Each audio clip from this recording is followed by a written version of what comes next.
So finally modern India की series start हो चुकी है। After lot of aspirants were asking कब सीरीज स्टार्ट हो रही है, और आज है हमारा डे 2। खासियत क्या है, बहुत सारी सीरीज है यूट्यूब पे। खासियत ये है सर कि इसको हम 150 पेज के नोट्स के साथ कवर अप कर रहे हैं, and all these notes are free of cost. आप सभी को सारे के सारे नोट्स फ्री ऑफ कॉस्ट में मिलेंगे। आप सभी को स्क्रीन पे दिख रहा होगा। बेसिकली आज मैं आपको पढ़ाऊंगा किस तरीके से अंग्रेजों ने बंगाल और मैसूर जैसे एरिया को जीता था, एंड विद 6 पेजेस, 6 पेज के अंदर में हम बंगाल और मैसूर को अच्छे से कवर अप करेंगे। इसकी पहली वाली क्लास में हमने कवर किया था किस तरीके से अंग्रेज भारत में आते हैं, यानी कि एडवेंट ऑफ यूरोपियंस में हमने ब्रिटिशर्स, डच, पोर्तुगीज, फ्रेंच जैसे इंपॉर्टेंट ब्रिटिश मतलब जो भी यूरोपियन पावर्स थे वो भारत में आए थे, उनको हमने कवर अप किया।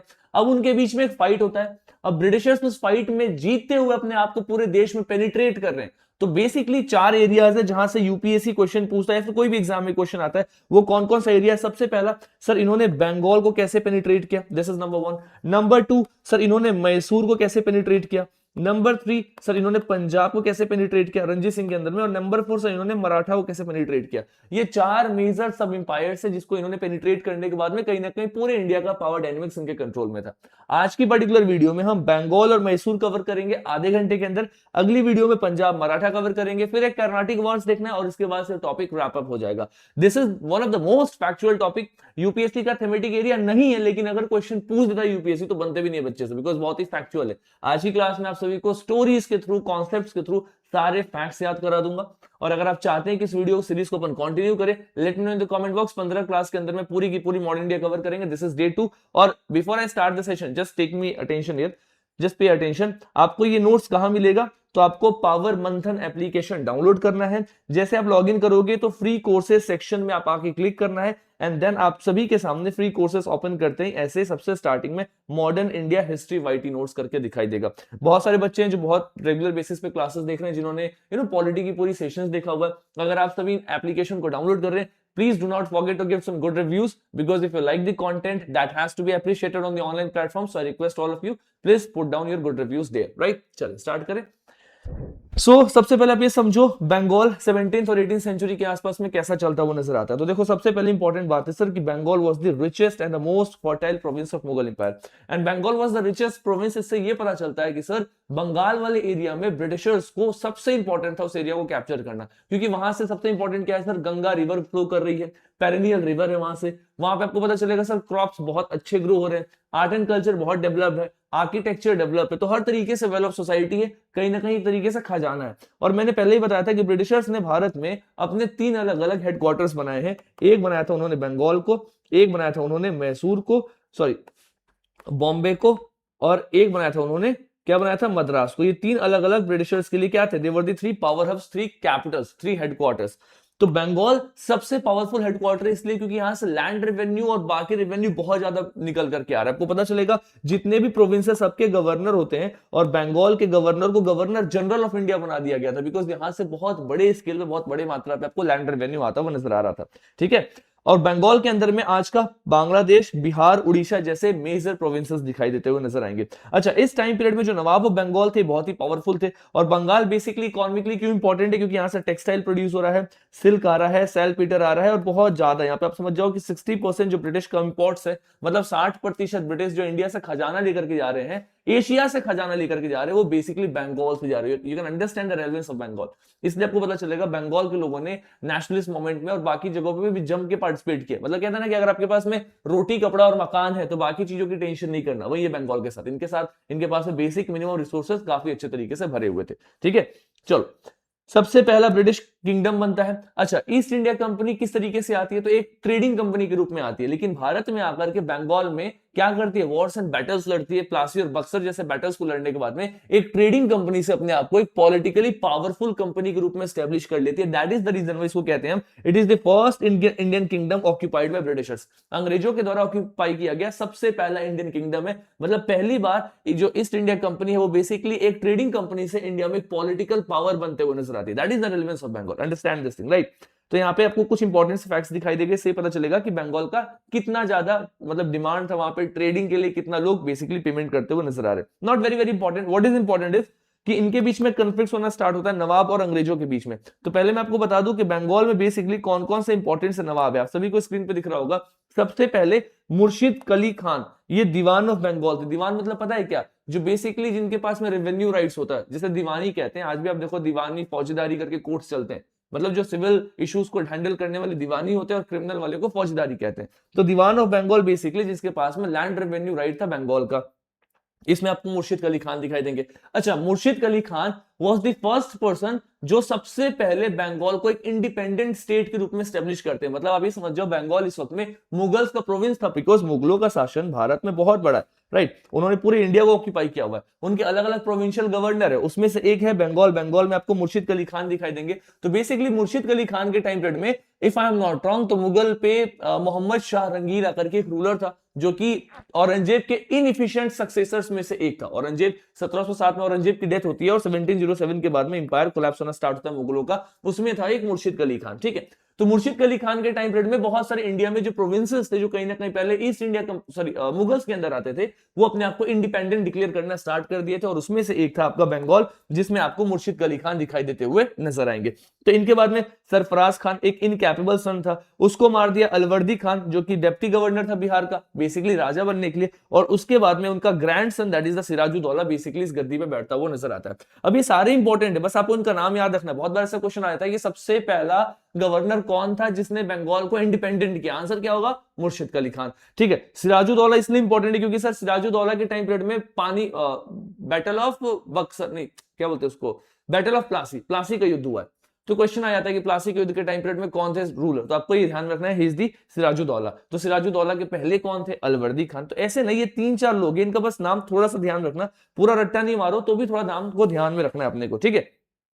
अब यहां पे आते हैं, सबसे इंपॉर्टेंट सी बात क्या है, तो बेसिकली बैकग्राउंड में आप सभी को पता है, मैं आपको फटाफट बताता हूं कि आखिरकार में रीजन क्या था, किस लिए बेसिकली बैटल होता हुआ नजर आता है। चलो, तो सबसे बैकग्राउंड आप ये समझ जाओ कि जो प्लासी का बैटल हुआ ये बेसिकली भागीरथी रिवर के पास में हुआ है। दिस इज नंबर 1 क्वेश्चन आ सकता है कि कौन सा रिवर पे हुआ है। दूसरा इस कि किसके किसके बीच में हुआ है, तो एक तरफ में आपको दिखाई देंगे ब्रिटिश ईस्ट इंडिया कंपनी की तरफ से रॉबर्ट क्लाइव दिखाई देंगे। कौन दिखाई देंगे, he is Robert Clive, who is leading the British east India company. दूसरे तरफ से आपको सिराजुद्दौला दिखाई देंगे, और सिराजुद्दौला को सपोर्ट करने वाले थे फ्रेंच। और आपको एक चीज याद रखना है, जो बंगाल के नवाब थे, कौन थे सर, जो बंगाल के नवाब थे, उनका फ्रेंच के साथ अच्छा खासा फ्रेंडशिप था। और फ्रेंच और ब्रिटिशर्स का पूरी दुनिया में वॉर चल रहा है, they are having wars in the entire world. किसके किसके बीच में, फ्रेंच और ब्रिटिशर्स के बीच में। तो ऑब्वियस सी बात है, जो कि फ्रेंच का सपोर्ट बंगाल के नवाब के साथ अच्छा है, तो नवाब और ब्रिटिश दुश्मन बनने वाले, कहते हैं ना कि दुश्मन का दुश्मन दोस्त होता है, वो वाला सीन चल रहा है। मतलब आप ये समझ जाओ, जब फ्रेंच और ब्रिटिश दोनों आपस में दुश्मन है और फ्रेंच का दोस्त हो गए नवाब, तो नवाब और ब्रिटिश भी दुश्मन हो गए।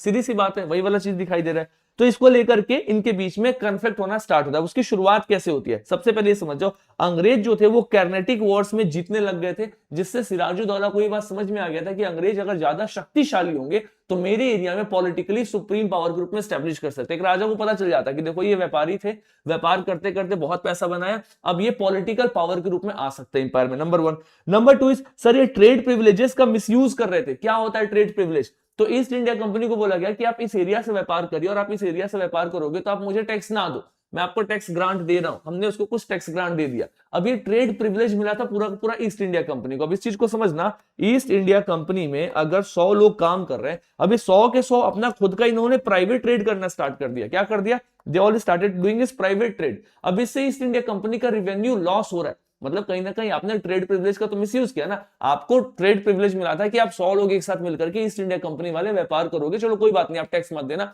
आप व्यापार कर सकते हो, आप पॉलिटिकली पावरफुल हो, हमने आपको ट्रेड प्रिविलेज दे दिया। लेकिन हमने 100 लोग जो ईस्ट इंडिया कंपनी के एक साथ व्यापार कर रहे हैं, उनके इंडिविजुअल ट्रेड के लिए हमने कभी भी दस्तक नहीं दिया था, है ना। अब जो 100 लोग हैं उनको क्या लग रहा है कि ईस्ट इंडिया कंपनी से हम व्यापार कर रहे हैं तो ये पैसा अंग्रेज के पास जा रहा है, मतलब हमारे देश जा रहा है, क्यों ना मैं भी अपना प्राइवेट ट्रेड करूं, उस पैसे को मैं अपने घर भेजूं।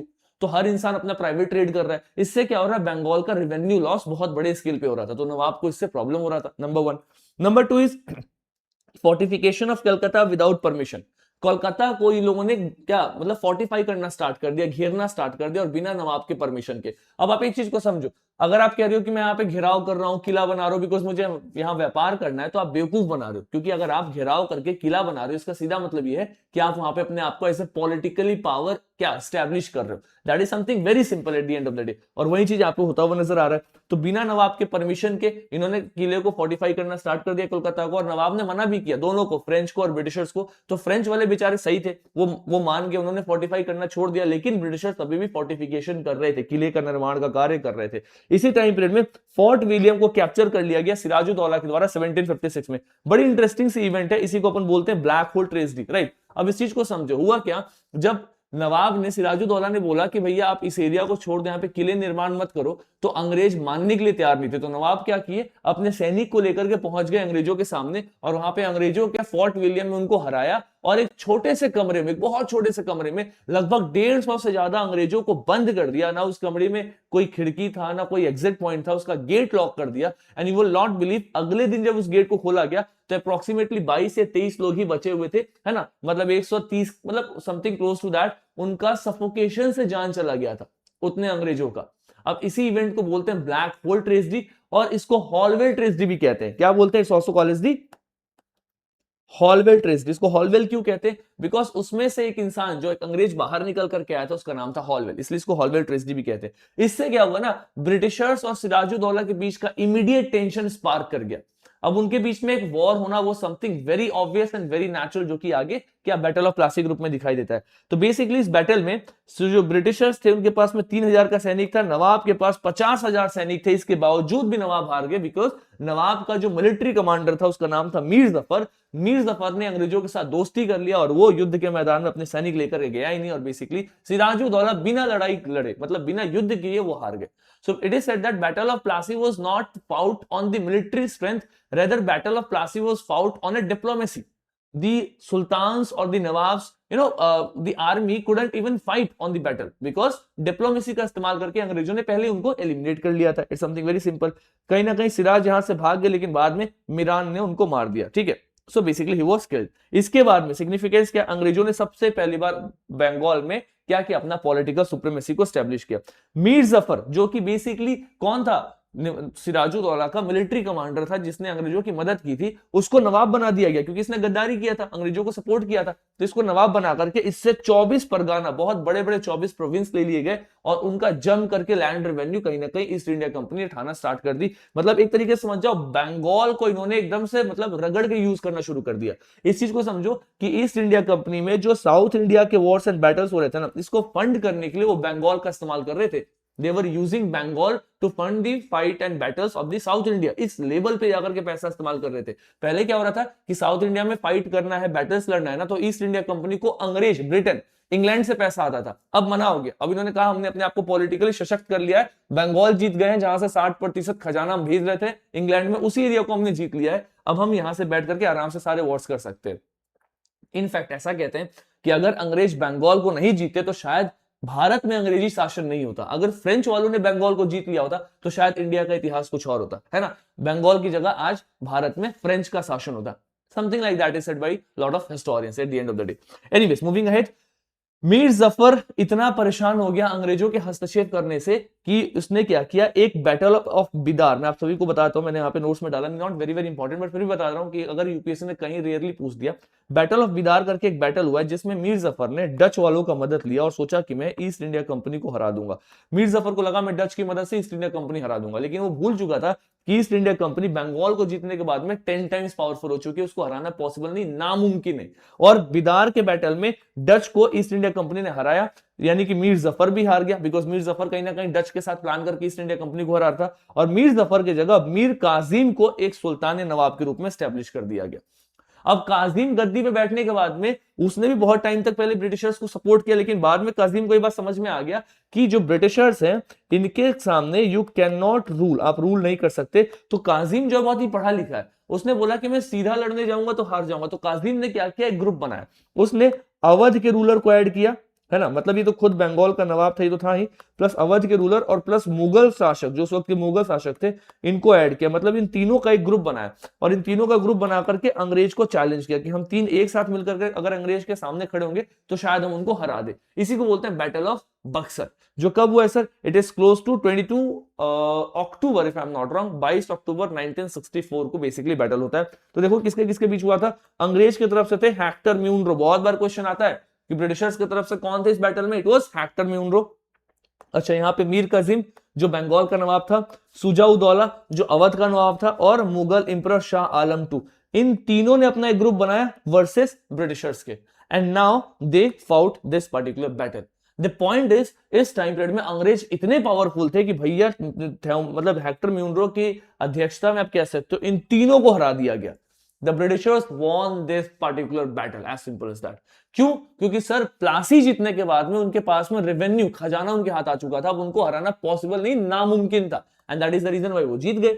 अब ये जीतने के बाद में भैया सबसे पहले तो क्या हुआ, इन्होंने पूरे के पूरे एरिया को अपने अंदर में कर लिया था। अच्छा, ये बैटल होने के पहले मीर कासिम ने ना अपना कैपिटल को मुंगेर शिफ्ट करने की कोशिश की थी, क्योंकि इसको लगा कि मुंगेर जो है वो थोड़ा सा डिस्टेंस पे, अगर मैं मुंगेर कैपिटल शिफ्ट करूंगा तो अंग्रेज हस्तक्षेप नहीं करेंगे, बिकॉज ब्रिटिशर्स बहुत हस्तक्षेप करते थे। तो इसने मुंगेर उंगेर शिफ्ट करके ना बहुत सारा ऐसे ब्रिटिशर्स का जो प्रिविलेज था, मिसयूज था, जो वो ट्रेड मिसयूज कर रहे थे, उसको मना करने की कोशिश किया। जब कुछ नहीं हुआ तब जाकर के इसने तीन लोगों के साथ ग्रुप बना करके अंग्रेजों पे अटैक किया। इसको बैटल ऑफ बक्सर कहते हो, बक्सर का युद्ध कहते हो, ठीक है।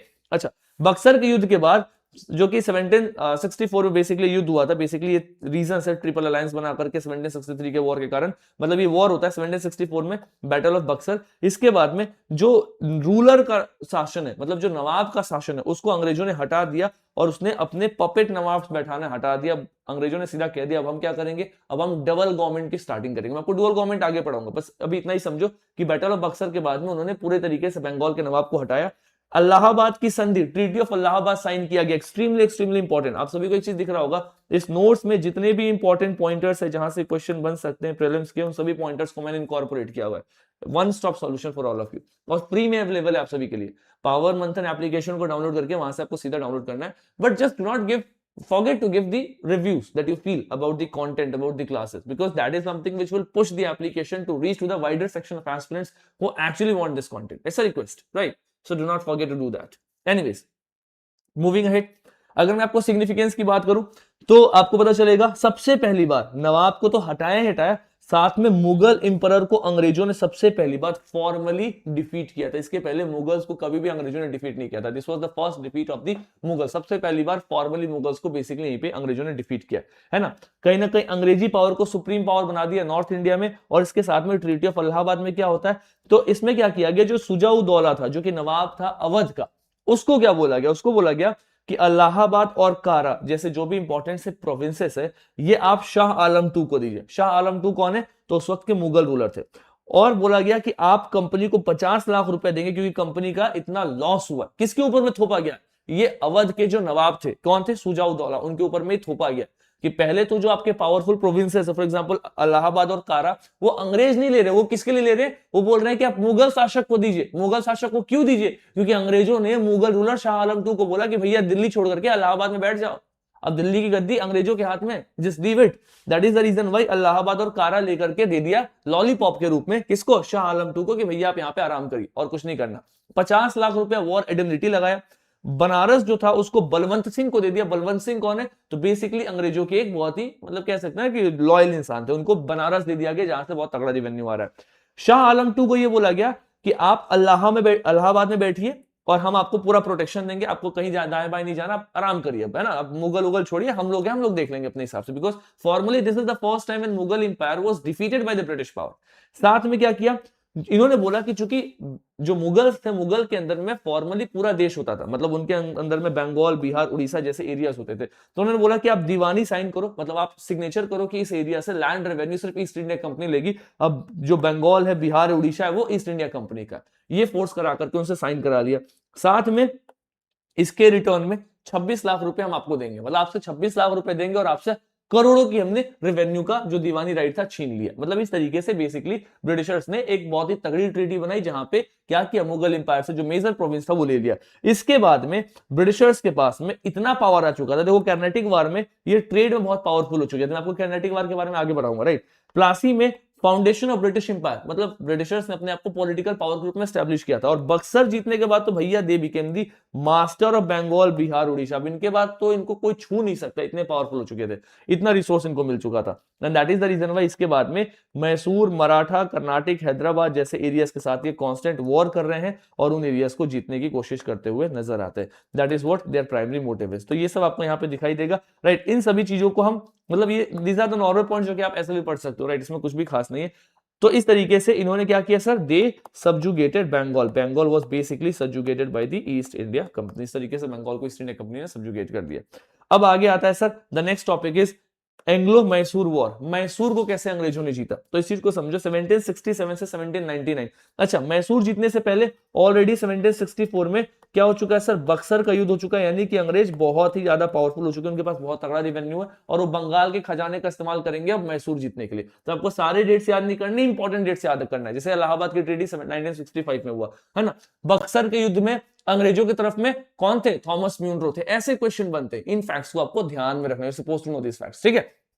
चलो, यहां पे सर हैदर अली नाम का एक रूलर है मैसूर में, काफी पावरफुल रूलर है, बहुत ही अनएडुकेटेड है लेकिन एक्सट्रीमली पावरफुल, एक्सट्रीमली इंटेलिजेंट। मतलब वो कहते हैं ना कि पढ़ा लिखा गधा, आजकल जो एक टर्म यूज होता है कि आप पढ़े लिखे हो फिर भी गधे की तरफ आपकी आईक्यू है, उसका उल्टा है। अनपढ़ है but genius with IQ, right. बहुत ही अनपढ़ है, कुछ नहीं आता पढ़ाई लिखाई, लेकिन मिलिट्री कमांडर है ना, horse riding, diplomacy, everything top notch. कौन है, हैदर अली। ये फ्रेंच की मदद से अपने एरिया में मॉडर्न एम्युनिशंस, मतलब आर्म्स बिल्ड करना स्टार्ट करता है, जहां पे हम बेसिकली क्या कर सके, अगर कभी वॉर हो तो हमारे पास में मतलब पूर्ण रूप से इतने एम्युनिशंस हो कि अपन वॉर एंड बैटल में उसका इस्तेमाल कर सके। फ्रेंच की मदद से अपने आर्म्स और आर्सेनल को बिल्ड करते हुए नजर आते हैं। मैसूर इंपायर को बहुत ही एग्रेसिवली एक्सपेंड किया। अब समझ जाओ, इतना पावरफुल इंसान अगर गद्दी में बैठेगा तो ऑब्वियसली बात है सर, इंपायर क्या होगा, ग्रो करेगा। लेकिन मैसूर के एक्सपेंड होने से दो तीन लोगों को बहुत प्रॉब्लम हो रहा है। किसको किसको हो रहा है, मैसूर के जो क्या है नेवर है, मराठा और निजाम, और भैया सबसे ज्यादा आपके अंग्रेज, इंग्लिश, इन तीनों को बहुत प्रॉब्लम हो रहा है। मराठा को प्रॉब्लम इसलिए हो रहा है क्योंकि मराठा भी पावरफुल है और मराठा का नेवर है मैसूर, और मैसूर भी पावरफुल है। तो ऑब्वियसली बात है, दो पावरफुल लोग अगर बाउंड्री शेयर करेंगे तो आपस में लड़ाई होगा, मैं ज्यादा पावरफुल हूं तो मैं ज्यादा पावरफुल हूं। निजाम इसलिए क्योंकि निजाम अंग्रेज का पोपट है, अंग्रेज जो बोल रहे बेचारा वो कर रहा है, अंग्रेज को दिक्कत हो रहा है तो निजाम को दिक्कत हो रहा है। अच्छा, अंग्रेज को प्रॉब्लम इसलिए हो रहा है क्योंकि सर जो ये लोग हैं ना, इनको फ्रेंच का सपोर्ट मिल रहा है और फ्रेंच और अंग्रेज पूरी दुनिया में फाइट कर रहे हैं, they are fighting wars and battle throughout the country. तो इनके बीच में बाय डिफॉल्ट वो क्या दिक्कत चल रहा है, तो इन तीनों का एक कॉमन अलायंस बन चुका है। किसके अगेंस्ट में, मैसूर के अगेंस्ट में। देखो ये जो मैं आपको बता रहा हूं ना, किसका कॉमन अलायंस किसके अगेंस्ट में बना, कैसे कहानी चल रहा है, यही इंपॉर्टेंट है। अगर आपने ये कॉन्सेप्ट समझ लिया ना, आपको कुछ नहीं रटना पड़ेगा। 90% टाइम बच्चे रटे जा रहे हैं, रटे जा रहे हैं। रटना ही नहीं है भाई, पहले कहानी समझो कि आखिरकार में कॉन्टेक्स्ट में चल क्या रहा था, ये हो क्यों रहा है, why all this things are happening there. अगर आपको ये पता है, you know everything at all, everything, right. अब फटाफट देखेंगे, 4 वॉर्स हुए और ये 4 वॉर्स के बाद मतलब बेसिकली 5 से 7 minute and the class is going to be over. सबसे पहले देखो फर्स्ट एंग्लो मैसूर वॉर, है ना, पीरियड याद करने की जरूरत नहीं है, कभी नहीं पूछेगा। ये मैसूर और ब्रिटिशर्स के बीच में कन्फ्लिक्ट हुआ था और दोनों में से किसी को बहुत फायदा नहीं हुआ। बेसिकली कहीं ना कहीं देखो तो मैसूर इसमें जीतता हुआ नजर आ रहा था, लेकिन बाद में एक ट्रीटी साइन कर लिया। अंग्रेजों ने क्या बोला कि हम मैसूर को मदद करेंगे, वी विल हेल्प मैसूर। अंग्रेजों ने बोला we will help Mysore when attacked by others, when attacked by others. Others कहने का मतलब था मराठा, मतलब हम मैसूर की मदद करेंगे अगर मराठाओं ने कभी मैसूर पे अटैक किया, ऐसा बोला गया इसको। इसमें एक ट्रीटी साइन हुआ था, ट्रीटी ऑफ मद्रास, बस यही याद रखना आपको, बात खत्म, बाकी सब कुछ भी नहीं है, ठीक है। अच्छा, सेकेंड एंग्लो मैसूर वॉर क्यों हुआ, क्योंकि सर जो ट्रीटी ऑफ मद्रास था जिसमें अंग्रेज ने बोला था कि हम किसकी मदद करेंगे, हम मैसूर की मदद करेंगे, इन्होंने मैसूर की मदद की नहीं। जब मराठाओं ने अटैक किया अंग्रेज आए ही नहीं। तो इससे हैदर अली बड़ा नाराज हो गया कि भैया इन्होंने तो ट्रीटी का ब्रीच कर दिया, इन्होंने तो मुझे बोला था कि हम आएंगे, आए नहीं गधे, मतलब बेवकूफ बना दिया हमें इन्होंने। तो इस चक्कर में क्या हुआ, हैदर अली ने बेसिकली अंग्रेजों को तगड़े तरीके से डिफीट किया। इसी टाइम पीरियड में हैदर अली को कैंसर हो गया था और बेचारा वो कैंसर के कारण उसकी नेचुरल डेथ हो जाती है हैदर अली को। अब उसके बाद गद्दी पे बैठता है सर टीपू सुल्तान। अब टीपू सुल्तान बहुत ही मतलब अपने फादर की तरह काफी पढ़ा लिखा इंसान है, मतलब फादर तो अनपढ़ थे, काफी पढ़ा लिखा था, प्लस हाईली एजुकेटेड के साथ में मिलिट्री वॉरियर, सब चीज सारी क्वालिटीज थी इसके अंदर में। लेकिन टीपू सुल्तान के साथ एक प्रॉब्लम क्या हो गया, इसने फ्रेंच के साथ काफी अच्छी दोस्ती की थी, तो इसके अगेंस्ट में अंग्रेजों ने एक अलायंस बना लिया। क्या बना लिया? तो ब्रिटिश, मराठा, निजाम, इन तीनों का अलायंस बना लिया। मैं आपको जेन्युइनली बताऊं, भारत अंग्रेजों के कारण नहीं गुलाम हुआ, भारत हम भारतीयों के कारण ही गुलाम हुआ। We Indians started supported Britishers and that is the reason why we lose India to Britishers and that is what we can see here। इन तीनों ने एक अलायंस बनाया टीपू सुल्तान के अगेंस्ट और टीपू सुल्तान बेचारे को इन्होंने हरा दिया इस अलायंस में। ट्रीटी ऑफ सेरिंगपट्टनम साइन किया गया। सेरिंगपट्टनम बेसिकली क्या था? कैपिटल था मैसूर का।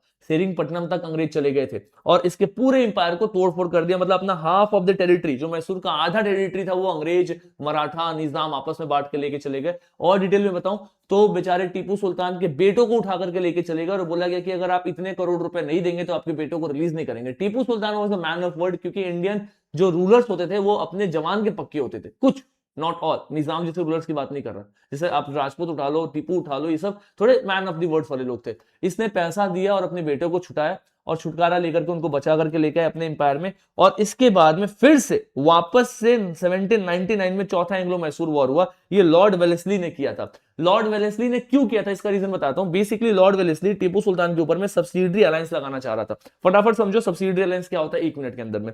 सब्सिडरी अलायंस एक ऐसी पॉलिसी है जिससे इनडायरेक्ट तरीके से एक हिंदू रूलर को या फिर एक इंडियन रूलर को हम क्या करेंगे, अपना गुलाम बना लेंगे। अंग्रेज ये कहते थे, ईस्ट इंडिया कंपनी ये कह रही है इस रूलर को कि हम आपको आर्मी देंगे, आप अपनी आर्मी डिसबैंड कर दो और आप इस आर्मी के बदले मुझे पेमेंट दो। अब होता क्या है सर, ये आर्मी के बदले इनसे 2 गुना 3 गुना 4 गुना पैसा दिया जा रहा है। अब अगर अंग्रेजों ने आपको अपनी आर्मी दे दी है तो आप बिना अंग्रेज के पूछे आप कुछ नहीं कर सकते, ना किसी राजा के साथ लड़ाई कर सकते हो, ना दोस्ती कर सकते हो, मतलब आप इनडायरेक्टली अंग्रेजों के गुलाम बन चुके हो। और एक और चीज को समझो, अगर आप इस चीज को मना करोगे कि मैं आपके साथ सब्सिडरी अलायंस नहीं साइन कर रहा हूं, तो अंग्रेज बोलेंगे ठीक है तो वॉर करो, लड़ो, जीतो और नहीं करो साइन।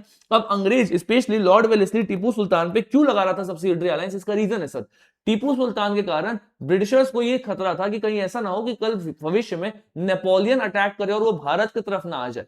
और अगर नेपोलियन इंडिया की तरफ में आएगा तो बहुत सारे इंडियन रूलर्स हैं जिनकी फ्रेंच के साथ अच्छी दोस्ती है, वो नेपोलियन को सपोर्ट करेंगे और अंग्रेज यहां से खत्म हो जाएंगे। क्योंकि यूरोप में अभी क्या चल रहा था, तो नेपोलियन पूरे यूरोप को कब्जा कर रहा था और अंग्रेज और नेपोलियन यानी कि ब्रिटिश और फ्रेंच के बीच में बहुत तगड़ी वॉर चल रही है यूरोप में। उसी का आउटकम आपको इंडिया में दिख रहा है। इंडिया में लगा दिया गया सब्सिडरी अलायंस। अब इस चीज को समझो, बहुत बार क्या होता है, मॉडर्न इंडिया पढ़ते तो हम बस आज की कहानी पढ़ते हैं, बट जो भी कुछ मॉडर्न इंडिया में हो रहा है, everything is drived by world history.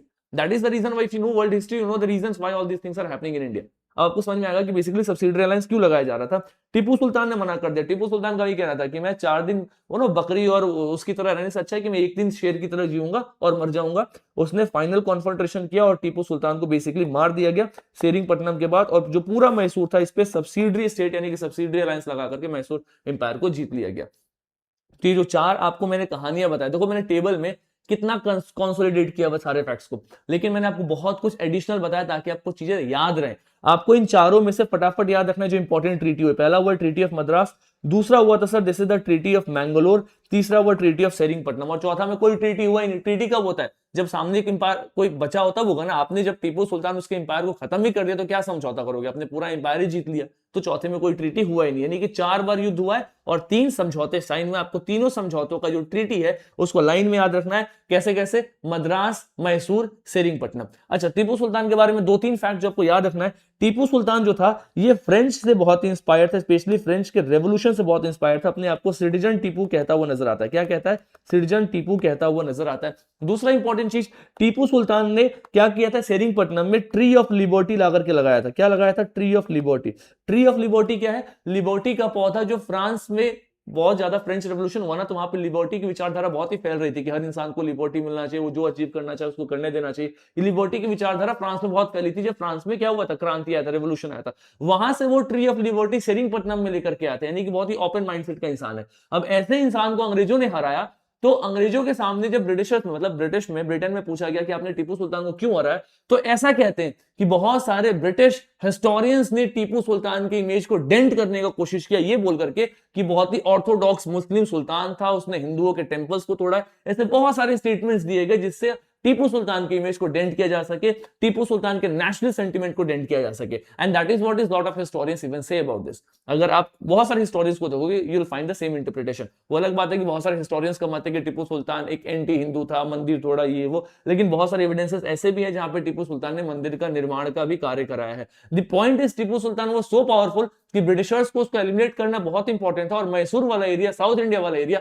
Coastal area था जहां से समुद्री व्यापार बहुत ही बड़े रूप से हो सकता था। And that is the reason why Tipu Sultan को एलिमिनेट करने के लिए उन्होंने ऐसे इमेजेस डेंट किए हैं। ठीक है, मतलब all these are not my opinion, this is what the historians say and this is what we have to read about them, right.